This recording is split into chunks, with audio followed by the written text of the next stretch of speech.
বিমার কনসেপ্টটা চেঞ্জ হওয়া দরকার। বেসিক্যালি আমি টাকা রাখছি ব্যাংকে বা বিমাতে, পার্থক্যটা এটাই হলো, ব্যাংক আমাকে শুধু যতটুকু রেখেছি ওটার উপরে প্রফিট দিবে, বাট বিমা আমাকে আমার টাকার উপরে প্রফিট দিবে এবং আমার পরিবারের একটি ওভারঅল নিরাপত্তা দিবে, বিমা কাভারেজ দিবে।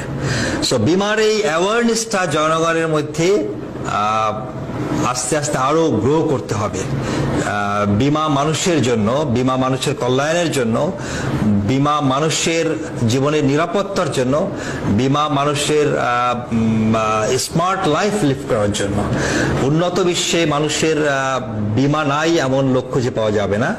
আমরা উন্নত বিশ্বের দিকেই এগোচ্ছি। 2041 সালের মধ্যে ইনশাল্লাহ আমরা ডেভেলপ কান্ট্রির কাতারে দাঁড়াবো।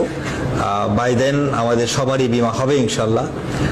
এবং বাংলাদেশের বিমা সেক্টরগুলো টোটালি অটোমেশন হয়ে যাচ্ছে এবং আপনারা জনগণ, প্রত্যেকটা মানুষই, প্রত্যেকটা পরিবারের প্রত্যেক সদস্যই বাংলাদেশে কোনো না কোনো কোম্পানির বিমা কভারেজের মধ্যে আসবেন এবং you will feel a secured life, a secured tomorrow.